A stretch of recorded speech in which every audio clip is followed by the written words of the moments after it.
Anduril just unveiled its newest large tilt-rotor attack drone called Thunder, and it aims to deliver the firepower of an Apache gunship combined with the speed and the range of the Army's new MV-75 Cheyenne II. Now that means this large new attack drone may just be capable of delivering literally thousands of pounds of ordnance to targets well over 900 miles away, and at speeds that are all but certain to exceed 300 miles per hour. Or, to put that into even clearer context, imagine an Apache attack helicopter that can fly almost twice as fast and 3 times as far, all while carrying roughly the same payload and being delivered for what Anduril says will only be a fraction of the price. Now, this new rotorcraft is meant to fly nap of the earth, engaging ground targets, attack drones, loitering munitions, and more, all as a CCA-style loyal wingman for Apache helicopters, or all on their own as autonomous offensive or defensive assets. So let's talk about Anduril's new Thunder drone, what it might be capable of, and where it could find a place in US Army Aviation. I'm Alex Hollings, and this is Air Power.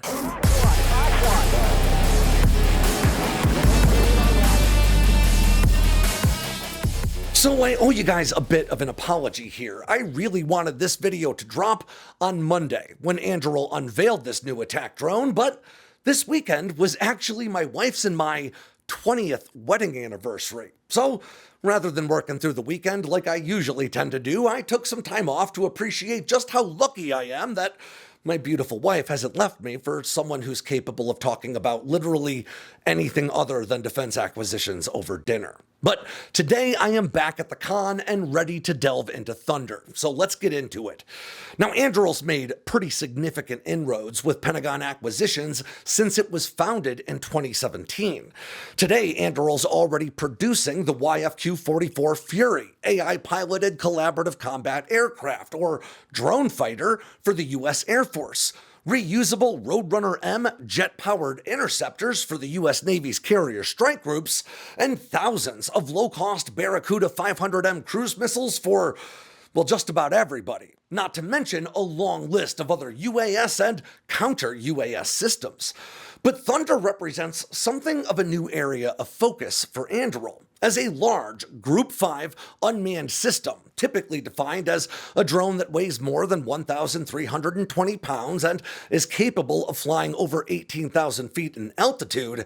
This new tilt-rotor attack aircraft may be among the largest platforms that Anduril has fielded to date. And while hard details about Thunder are relatively few and far between, Anduril was kind enough to give us the opportunity to speak with members of Thunder's design team prior to this platform's unveiling yesterday so that I could better contextualize what Thunder is and, most importantly, what it can do.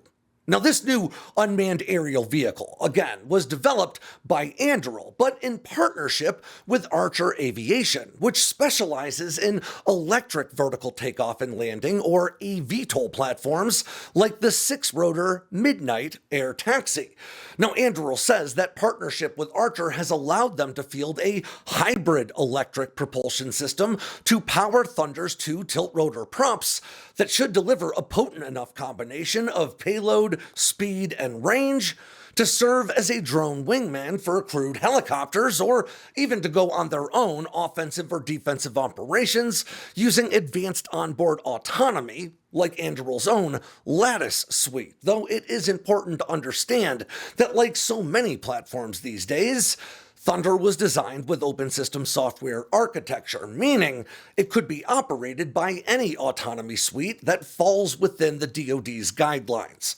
And while Anduril would not disclose the platform's exact size, payload capabilities, range, or really much of any specifics, the firm's Senior Vice President of Engineering, Shane Arnott, did confirm for me that the aircraft was designed very specifically to deliver a similar payload to today's AH-64 Apache attack helicopter, but at the significantly higher speeds and ranges made possible by the U.S. Army's new tilt-rotor Black Hawk replacement, the MV-75 Cheyenne, which a lot of you may still know as the V-280 Valor. So we're going to start with what we know for sure, and then we'll use those two rotorcraft to help us extrapolate from there. Now, during the presentation last week, Anduril's team explained that this tilt-rotor attack drone has internal primary weapon bays on either side of the airframe. They actually pass right through. It's sort of one weapons bay with two doors, as well as an additional nose weapon bay meant specifically for counter-drone defensive systems. And we'll delve a bit deeper into what each of these doors can provide from here. The primary internal payload bays can house up to 10 Hellfire missiles. Notably, that's 2 more than can be carried by an MQ-9 Reaper. Or, in place of those Hellfires, Thunder could sling up to 10 AGM-179 joint air-to-ground missiles, or the Hellfire's more modern replacement, which have both millimeter-wave radar and laser seekers, so they can strike a wide variety of potential targets. Or if that roughly 5 to 7 mile range offered by those Hellfires and Jagums isn't enough, Thunder could also accommodate 10 of Anduril's own Barracuda 100Ms, which are pretty incredible little Hellfire-sized turbojet-powered missiles that were originally reported to carry 35-pound warheads. That's about 15 pounds more than a Hellfire's warhead to targets more than 85 nautical miles away, which is about 98 non-pirate miles for those of us without eye patches on, or around 157 kilometers for everybody else, all at speeds of between 200 and 500 knots, which is around 230 to a max of 575 miles per hour. However, since I interviewed Anduril about these weapons more than a year ago now, well, their promotional materials have changed, increasing the weapon's stated range to a whopping 120 nautical miles. That's about 138 standard miles, or 222 kilometers. But as handy as the incredible range and larger payload provided by the Barracuda 100M may truly be to attack helicopters, in fact, I'll admit that I was pretty sold on how valuable that would be right off the bat, the Hellfires and Jagums of today are actually probably going to remain the preferred weapon systems for Apaches and Anduril's new Thunder attack drones alike, due specifically to the high speeds provided by rocket propulsion. Now, for clarification on this, I actually spoke to former U.S. Army Apache helicopter pilot turned one of my all-time favorite best-selling authors, Don Bentley, who explained that the Barracuda 100M's incredible range, well, actually exceeds the reach of the Apache's onboard sensors, which is not necessarily a bad thing at all, but means it's probably a weapon that is better suited to high-flying drones that can launch these missiles from standoff range. Anduril's Thunder, like the Apache, is designed to fly nap of the earth and engage armored formations at uncomfortably close distances. And I'll quote Don Bentley directly from here. Quote, "When engaging target tanks, you need a missile that's going to get there in a hurry, especially if you're conducting the engagement at closer ranges. I remember hearing stories about the old TOWs, that tanks could sometimes see the flash of the launch and then fire their main gun at the launch platform before that missile arrived. Again, that may just be an old war story, but I think it's worth considering that faster is better at ranges inside of 4 to 6 kilometers, especially when you're engaging something that can shoot back." And it seems the Army agrees with Don here, moving forward with plans to purchase a whole bunch of Anduril's larger ground-launched Barracuda 500Ms, but so far not showing a lot of interest in those Hellfire-sized 100Ms, at least for now. And, well, knowing Don's history as an Apache pilot with combat tours and then an FBI SWAT and counterintelligence team member, I'm not at all shocked that he'd be right on the money. And I will include a link for you to check out all of Don's books, like my personal favorite, Weapons Grade. This is not an ad, it's just a great book, and the Tom Clancy series. You can find the link down in the description below. And Don, if you're watching this, you're the man. Now, in a drone defense rule, Thunder could forego any Hellfires or their ilk in favor of 4 M261 19-tube rocket pods capable of carrying the new AGR-20. also known as the Advanced Precision Kill Weapon System 2. Now, these low-cost air-to-air weapons are based on the unguided 70mm Hydra rocket, with a new guidance section added ahead of the rocket motor, but just behind the warhead to allow for laser or even infrared seekers, effectively turning these roughly 6-foot rockets into pretty darn inexpensive missiles, meant specifically for engaging one-way attack drones like Iran's Shahed 136 or Russia's equivalent Garand II. Now, with a maxed-out counter-drone loadout of AGR-20s, a single Thunder attack drone could take out as many as 76 drone targets. Now, Thunder is also capable of carrying up to 4 quad-pack canisters for air-launched effects, which is Pentagon language for small air-launched drones and loitering munitions, like Anduril's own tube-launched LTS 600 and 600M. Now, the LTS 600 is a tube-launched, prop-driven intelligence, surveillance, and reconnaissance, or electronic warfare drone with a maximum range of more than 230 miles, around 375 kilometers, and the ability to loiter for upwards of 3.5 hours.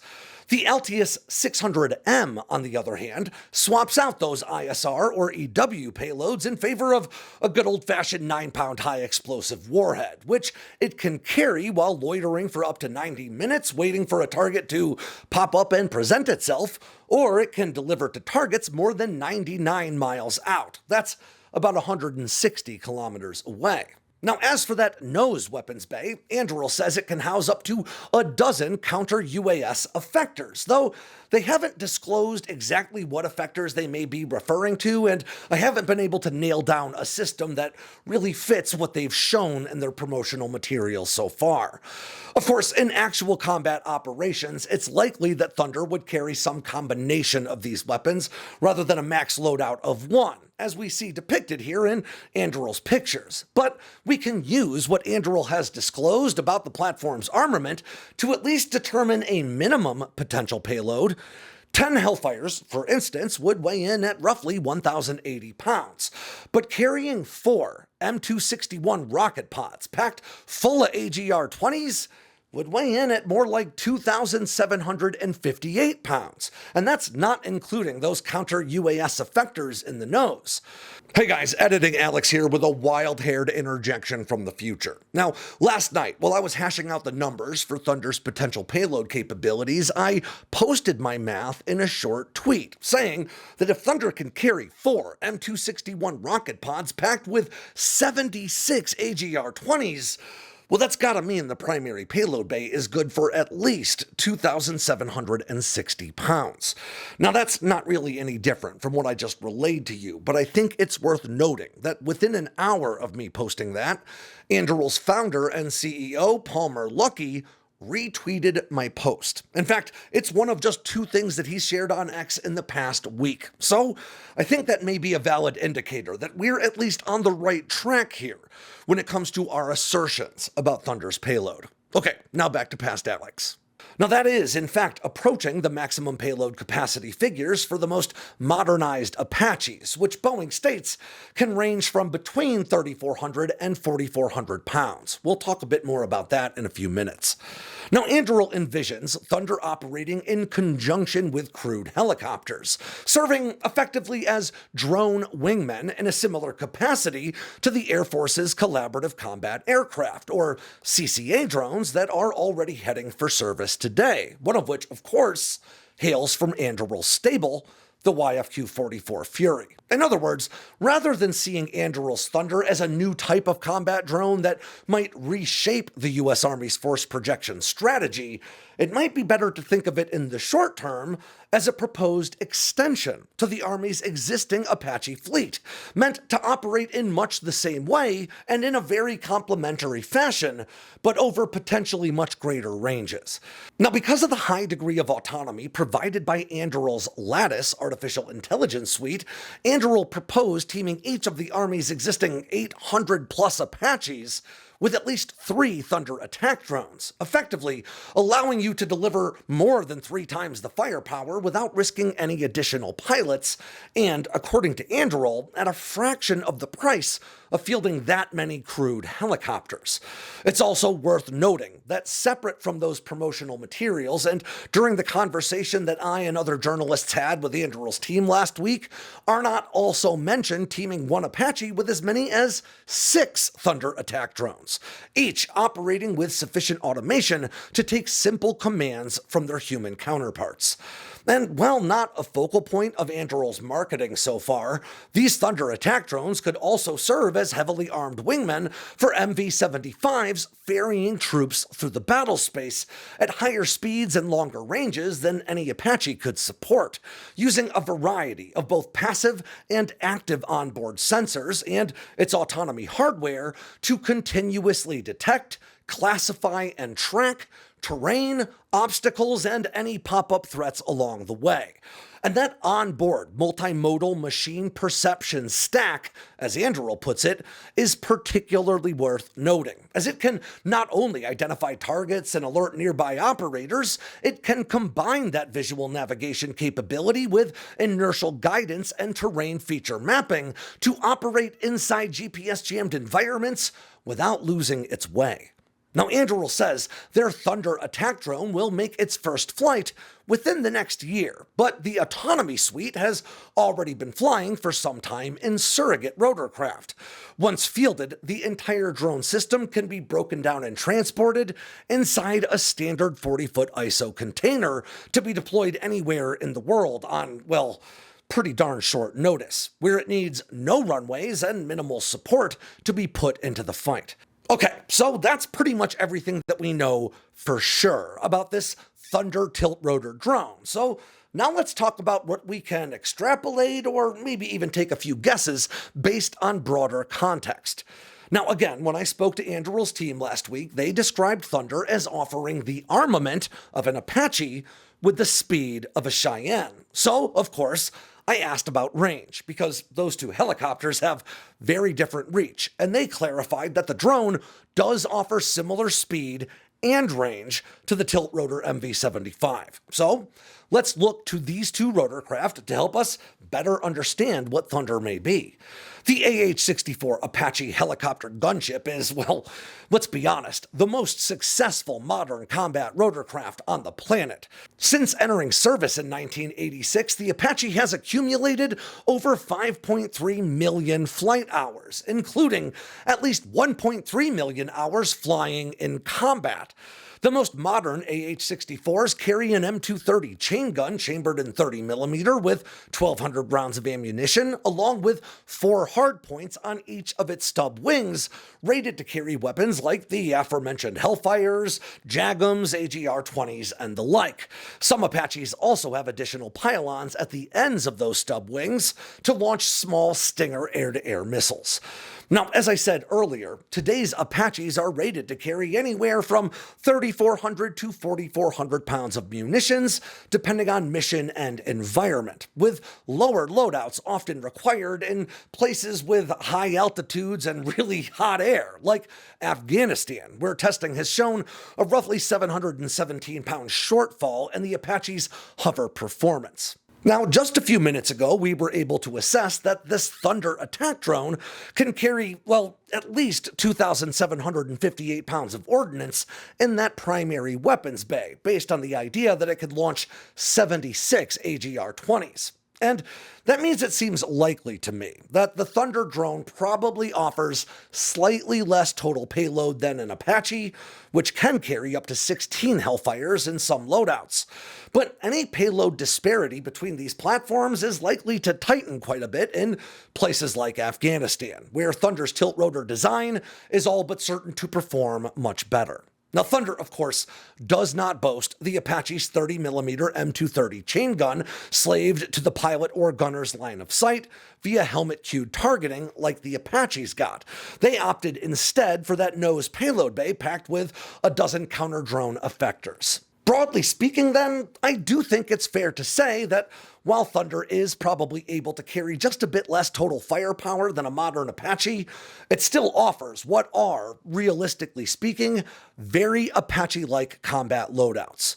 Okay, so now let's look to that MV-75 Cheyenne that a lot of folks still know by its original name, the V-280 Valor. Now, this new tilt-rotor troop carrier is slated to replace the Army's workhorse fleet of UH-60 Black Hawk helicopters while delivering a substantial increase in both speed and range. The Cheyenne's tilt-rotor design allows it to take off and land vertically just like a helicopter before reorienting its props forward to fly like an airplane, just like Anduril's new Thunder attack drone can. The Cheyenne is powered by two General Electric T64 GE419 turboshaft engines that, combined, pump out around 9,500 horsepower and, in testing, pushed the platform to a very impressive 305 knots, or around 350 miles per hour. Now, the MV-75's cruising speed is listed as 280 knots, or more like 320 miles per hour, and that is likely to be closer to what Anduril's Thunder can muster with its unique hybrid electric propulsion system. Now, that's very close to twice the cruising speed of an Apache. And unlike the AH-64 Apache, which has a combat radius of only around 300 miles, the MV-75 Cheyenne is expected to be able to fly, well, as far as 920 miles with a combat load and still be able to turn around and make it back without refueling. That means there is a good chance that Anduril's Thunder offers a combat radius of, a minimum of 2, but probably more like 3 times the distance that an Apache can reach. Now, that extended range could come in very handy in all sorts of situations, like launching Thunder drones from different locations than the Apaches so they can sync up before they fly into combat, or when escorting MV-75s on long-range missions, or when conducting long-range strikes all on their own. And it's important to keep in mind that a great deal of range can also translate into extended loiter times when staying local, potentially giving Thunder the ability to remain airborne, looking for inbound attack drones to engage with those AGR-20s for much longer than today's attack helicopters could. Now, as promising as Thunder may be, it's important that we also recognize that today, it is still largely a paper plane, meaning its capabilities and performance are mostly still notional until, well, the rotorcraft actually starts racking up flight hours and testing sometime in this next year. And that honestly could mean all sorts of things. I do, for instance, think that it's worth highlighting that there have been a few times over the past few years where Anduril's team announces a new platform with a certain specific set of capabilities, and then, as we saw today with the Barracuda 100, they later revised those stated specs to reflect even better performance after operational testing has been completed. Now, I want to be clear that that is not always the case, but the fact that I could think of at least 2 instances of it happening off the top of my head is worthy of note. And on the other side, it's also important to keep in mind that the U.S. Army has not yet expressed any specific interest in fielding a large tilt-rotor attack rotorcraft to supplement its helicopter fleets. In a real way, Anduril is pitching Thunder to the Pentagon as a solution to what are objectively very real problems, but not necessarily problems that Uncle Sam is ready to start throwing money at addressing. In the world of defense acquisitions, most programs are born out of the Pentagon first asking for something that can meet very specific requirements that they've already hashed out, and then firms designing solutions based on that request. But that doesn't mean the Pentagon passes on a good idea when they do bubble up to the surface. After all, as we've discussed on this channel before, the now legendary Sidewinder missile started out as an unpopular side project that the Navy overtly said they did not want until, it was done, proved to be awesome, and then went on to change the history of air warfare. So, Anduril may really be out on a bit of a limb here with Thunder, but based on the long list of relatively low-cost and high-capability systems that they have already gotten into service in the past few years, I certainly wouldn't count Thunder out, especially considering 18 other countries also operate Apache helicopters, and plenty of them may well be interested in lower sticker prices, lower operating costs, smaller personnel requirements, higher speeds, and greater ranges, all with similar payloads. But as is so often the case, only time can really tell. So rest assured that we will be keeping our eye on this Thunder program. And with that, ends this short-fused edition of Air Power from Sandboxx News. I'm Alex Hollings. Make sure to download the Sandboxx News app today. We are still working on getting those Android issues resolved. I'm really sorry, guys. I thought it was ready, but it is still available on iOS. If you got anything out of this video, please click like and subscribe down below, and leave me a comment so I know what I should cover next. And of course, don't forget to tap on that bell icon so you never miss a drop from Sandboxx News.